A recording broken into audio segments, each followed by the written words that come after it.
Hola a todos. Comenzamos el epígrafe 3, la inversión empresarial. Mirad, por el volumen que representa la inversión empresarial en la demanda agregada, en esta fórmula que ya conocemos todos muy bien, la inversión empresarial es el segundo gran componente de la demanda agregada. Que como sabéis, el primer gran componente era el consumo y el segundo, en cuanto al volumen que representa sobre la demanda agregada, era la inversión empresarial. Mirad, invertir significa adquirir bienes de capital. ¿Y qué son los bienes de capital? Los bienes de capital son aquellos que las empresas necesitan para producir otros bienes, ¿vale? Por ejemplo, máquinas, elementos de transporte, instalaciones, inmuebles, etc. Decimos que contribuyen a la producción futura, puesto que nos sirve para producir otros bienes que la empresa esté fabricando, ¿vale? Asimismo, es muy importante saber cuáles son las implicaciones que tiene la inversión empresarial en la economía de un país. Son las funciones que en el libro aparece, las funciones de la inversión empresarial, que son estas dos: tira de la demanda y eleva la capacidad productiva del país. ¿Por qué la inversión empresarial tira de la demanda? Bueno, eso quiere decir que aumenta la demanda. Pues mirad, habría que hacer este análisis. En primer lugar, si aumenta la inversión, aumenta la actividad empresarial, es decir, aumenta la producción, ¿vale? Porque si yo, como empresario o empresaria, voy a comprar bienes de capital, es porque voy a aumentar mi producción. No voy a comprar los bienes de capital para no usarlos, voy a comprarlos para producir, para comenzar una actividad productiva o para aumentar la capacidad productiva de mi empresa. Entonces, si necesito producir más, necesito más trabajadores, por lo tanto, aumenta el empleo. Aumenta el empleo en general del país, y el hecho de que aumente el empleo de un país hace que la gente consuma más, porque la gente tiene más renta. Entonces aumenta la demanda, aumenta el consumo y por lo tanto decimos que la actividad empresarial tira de la demanda, al final aumenta la demanda agregada. En segundo lugar, ¿eleva la capacidad productiva del país? Pues sí, porque si hay más inversión, puede haber incluso una acumulación de bienes de capital, ¿vale? Al final, eso quiere decir que hay crecimiento económico. ¿Por qué hay crecimiento económico? Pues si os acordáis nuevamente de la fórmula, si aumenta cualquiera de los factores que tenemos aquí, de las variables, aumenta la demanda agregada, ¿vale? Esto me ha quedado un poco mal, pero bueno, ya me entendéis. Aquí ponemos una flecha hacia arriba. Si aumenta algo que está sumando, aumenta ese total, ¿vale? Además, si recordáis, decíamos que la demanda agregada era igual al Producto Interior Bruto.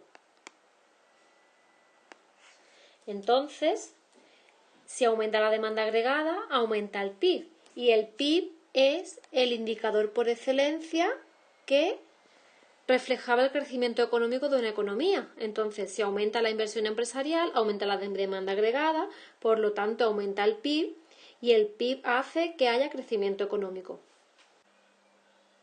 Bueno, pues esto es un resumen de la primera parte de esta página del libro, de la página 179. Aquí la editorial resume esta parte con la definición de invertir y además señalando aquí gráficamente las dos funciones de la inversión empresarial. Tira de la demanda y eleva la capacidad productiva. Además, la inversión empresarial centra sus demandas en tres categorías de bienes: la inversión en planta y en equipo, la construcción y las existencias. Comenzamos con la primera, la inversión en planta y equipo. Cuando invertimos en planta y equipo, estamos invirtiendo en bienes duraderos, es decir, bienes que van a estar disponibles en la empresa para desarrollar nuestra actividad productiva durante varios años. Estos bienes pueden ser tangibles o intangibles.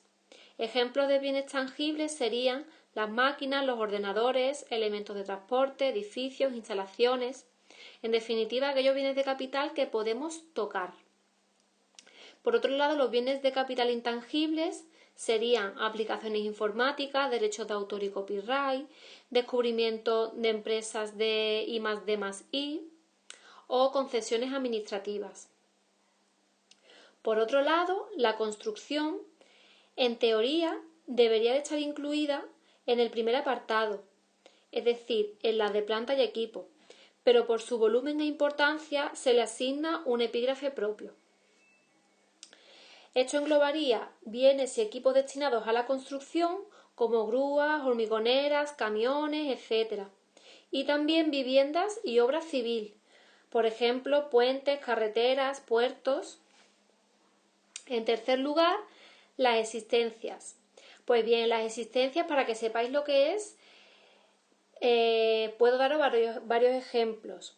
Materias primas adquiridas no incorporadas al proceso productivo, ¿vale? Materia prima que compra la empresa y que todavía no las ha utilizado para fabricar sus productos, pero están almacenadas allí en la empresa.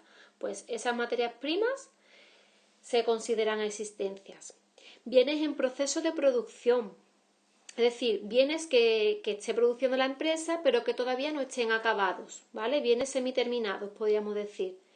Pues también forma parte de las existencias de una empresa.